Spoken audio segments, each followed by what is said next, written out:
Mandy. Mandy does not play well with others, and in the Quesnel Museum in Canada where she lives now, staff say she must be kept in a separate display case. When she is displayed with other dolls, she knocks them over. Staff also report their lunches disappearing and that visitors' cameras often fail when taking pictures of the doll. Mandy is a porcelain baby doll probably manufactured in Europe around 1910. The woman who donated her reportedly told the museum she was getting rid of the doll because it would cry at night. Joliet. The story to this doll starts with a jealous family friend mysteriously giving this cursed doll to a young woman as a pregnancy gift. Tragically, her baby boy died only 3 days after birth. Soon, however, the family began to hear a baby's cry coming from the doll. The doll has since been kept in the family for 4 generations, and as a result, very little investigation has been possible. But legend has it that each owner has consistently given birth to one healthy boy and one healthy girl, with the boy mysteriously dying on the 3rd day. And according to the family, Joliet continues to cry out with the spirits of the multiple baby voices coming from within. Haunted Doll Gang. Most haunted dolls are dumped by their owners when they start behaving badly. But the owners of these 8 dolls were reportedly interested in paranormal phenomena and bought this collection because they were said to be possessed. Their names: Crystal, Monica, Charla, True, Isaac, Lily, Cameron, and Ashley. The owners have a camera constantly recording the dolls and other parts of the house. In 2009, one camera appears to have recorded something quite strange: a ghostly boy appearing at the bottom of the staircase. Robert. Robert was originally given as a gift to Robert Eugene Otto in 1906. The gift was given by a disgruntled servant who reportedly practiced black magic. Otto's parents would hear him talking to the doll, who they assumed was replying in Otto's own voice. However, the haunting was not confined to a simple conversation. Neighbors reportedly saw the doll peering through the windows when the family was out.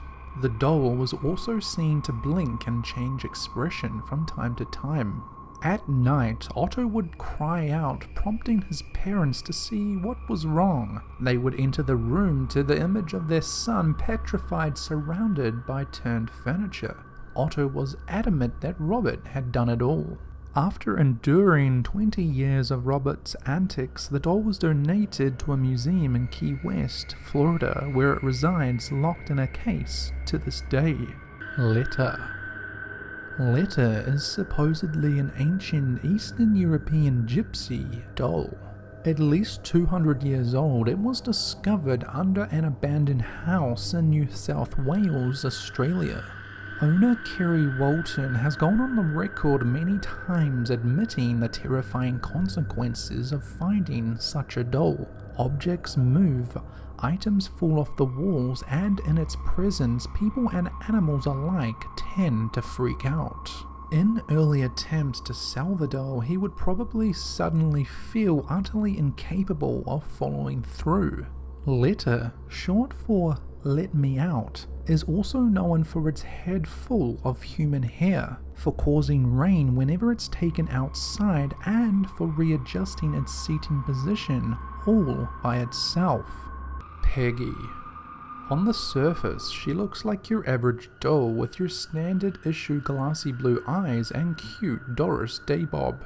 But Peggy isn't so innocent. Apparently, she is possessed by a spirit. British paranormal investigator Jane Harris reported over 80 cases of people having chest pains, nausea, and debilitating headaches after looking at photos or videos of Peggy.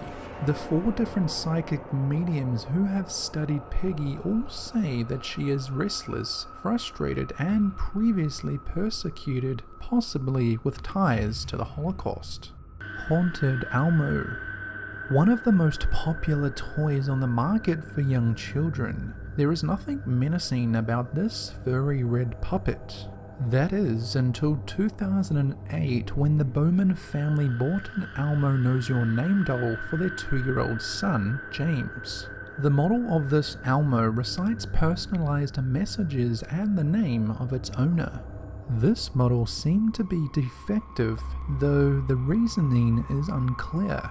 This Elmo would say the word kill before James's name. It would say kill James, kill James. The parents took it away, but it continued to spout death threats to the entire family. Fisher-Price offered a replacement, but young James, I think, was a little too traumatized after his last experience. Charlie.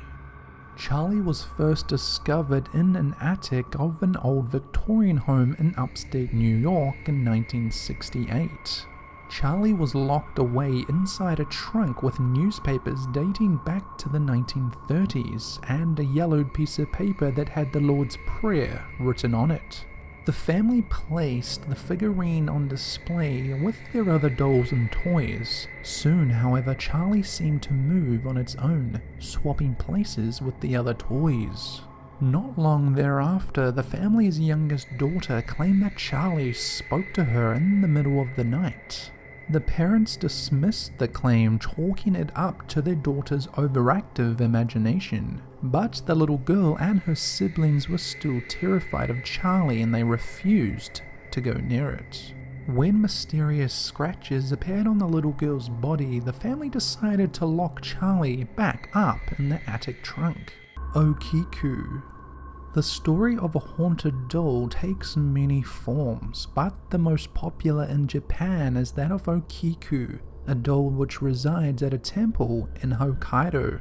The doll was born in Hokkaido in 1918 by a 17-year-old boy for his 3-year-old sister called Kikuko. It is said that she loved her doll so much that she would take it everywhere she went, even sleeping with it in her bed. Tragically, Kikuko died a sudden death the following year after catching a cold. The family kept the doll at the household shrine for remembrance and prayed to it. They called the doll Okiku after the child they lost. Slowly, they started to notice something strange. Okiku's classic Okaba haircut was slowly but surely growing. This was taken as a sign that the doll was possessed by the girl's restless spirit. Years later, in 1938, Kikuko's father gave the Okiku doll to a temple to be looked after, since he and his family had moved to the mainland for work. Even today, you can go to the temple in Hokkaido to see the doll for yourself, but photography is not allowed. Annabelle. Annabelle's story starts in 1970 when she was given as a gift to a girl named Donna by her mother. It displayed classic haunting characteristics like leaving notes and moving around spontaneously. It wasn't until Donna's friend Lou was introduced to the doll that it became more menacing. Lou awoke one night and was paralyzed. He saw Annabelle at the bottom of the bed and it scurried up to his throat and started to strangle him. He eventually passed out and woke up the next morning convinced it was not a dream. A few days later, he heard a noise coming from the upstairs bedroom. When he entered the room, he collapsed and felt a pain in his chest. When he opened his shirt, he saw 7 claw marks, which faded over the subsequent days. The haunting ended when paranormal investigators Ed and Lorraine Warren were called in. Annabelle now resides in the Warrens' Occult Museum, with holy water preventing her case to be opened.